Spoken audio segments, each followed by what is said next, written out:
Most people know that fruits and vegetables can be very nutritious, but very few people know that they're actually not as nutritious as they used to be. Over the last 50 to 100 years, the nutrient content of your fruit and veg has actually dropped substantially. Even if you ate the exact same plate of food as someone 50 years ago, you would be getting less iron, less calcium, less boron, and less of a lot of other nutrients. And the reason for this is the soil. In this video, I'm going to explain why our modern soil is depleted of nutrients, what exactly caused this and who is responsible, how this might be affecting your health, and what you can do to work around this problem. If you care about your health, your hormones, your performance, then this is information that you need to hear. Soil nutrient depletion means that the soil in which we grow our food is losing its minerals, its organic matter, and the microbes that make the soil thrive. When the soil loses nutrients, obviously the plants have fewer nutrients to take up and absorb. So a few examples drawn from a few studies. There's been a 19% decline in the amount of calcium in vegetables in the UK and an 81% decline in copper in some studies. And in America, there's been a 32% decline in the iron content of fruits and vegetables and a 21% decline in magnesium. The exact numbers will vary between studies, but the trend is the same everywhere. This has been measured in the US, UK, Canada, India, all over the place. So even if you eat the same quantity of produce that your grandparents did, you are probably getting significantly fewer nutrients. So how did we end up in this situation? Well, mainly through industrial farming. Since about World War II, farming has focused on high yield at all costs. That means producing as much quantity of food as possible without any attention to the nutrient density. One way this is done is through monocultures, so growing the same crop on the same piece of land year after year without rotating crops like we always used to. Each crop has certain nutrients that it takes up a lot of, so if you just keep planting the same crop over and over, those specific nutrients are going to keep getting taken out of the soil. And without rotating the crops, the soil gets mined of its minerals and there's nothing to replace them, no time to recover. Another way the soil gets depleted is with heavy plowing, which breaks up the soil and leads to erosion. When you plow the land and you leave it bare, the wind and the rain wash away the topsoil, and this topsoil is the most nutrient-rich part of the soil, so you are just losing those nutrients. Synthetic fertilizers are used heavily in modern farming. They're made mostly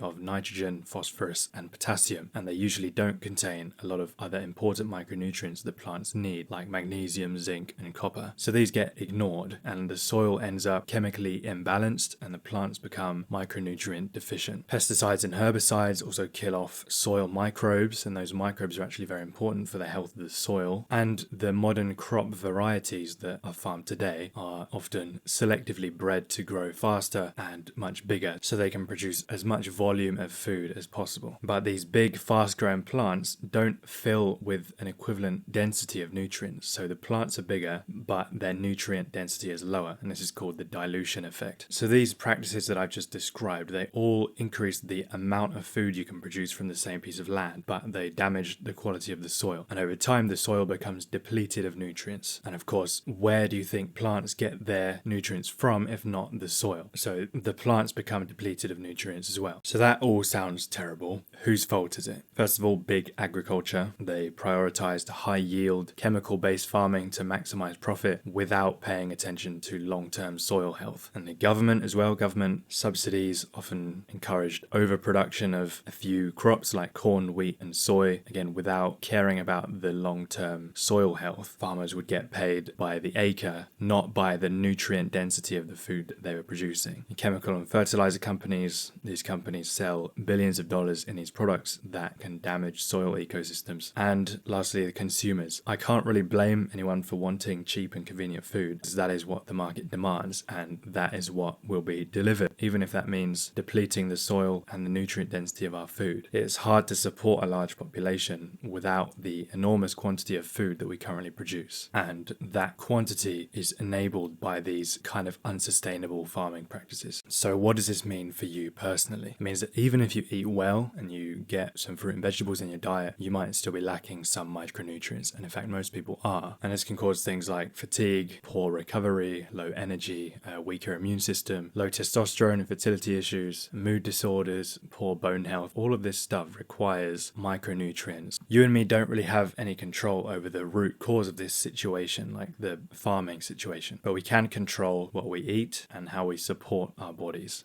there are a few nutrients that you should pay real close attention to, and these are the ones that have declined the most over the last 50 to 100 years. The first one is zinc.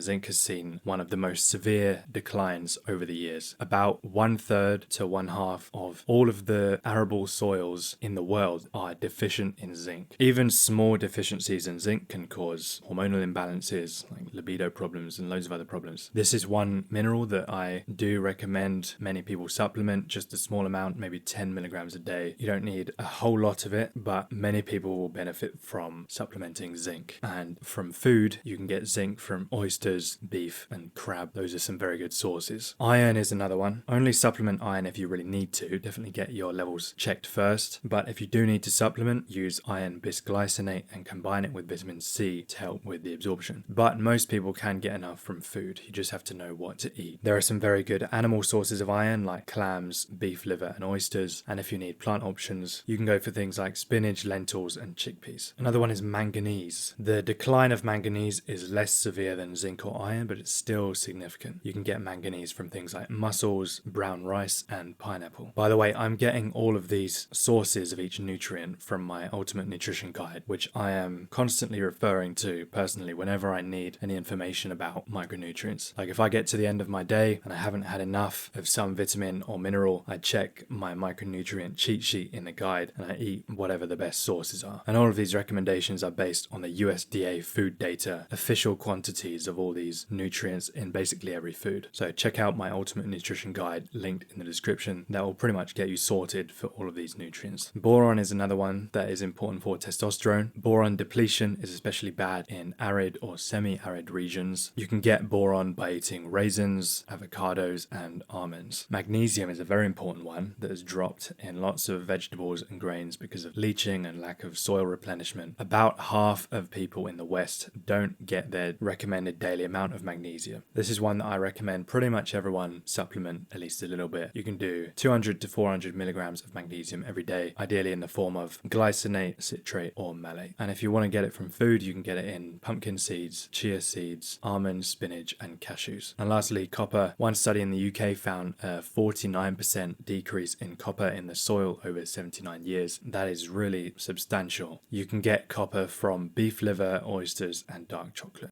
Anyway, the point is you need to pay attention to the vitamins and minerals in your diet. Learn which foods are the most dense in each nutrient and start eating them regularly. Don't let the declining soil quality get in the way of you eating a nutrient-dense diet. Get my Ultimate Nutrition Guide to see the best sources of each nutrient, and not just by pure amount per serving, by the way, but taking into consideration digestion, absorption, and bioavailability as well. So really the best sources. Other than just being aware what the most nutrient-dense foods are, you can also enhance the absorption of some of these nutrients to make sure you're really getting the most out of the food you eat. You can pair iron-rich foods with vitamin C. If you're eating grains or legumes, you can soak them for a few hours or overnight to neutralize the anti-nutrients and improve mineral absorption. You can add healthy fats like olive oil or butter to your vegetables to absorb fat-soluble vitamins like vitamin A and K better. All of that is going to help you to get the most out of the food you're eating. And lastly, if you have the means, then buy foods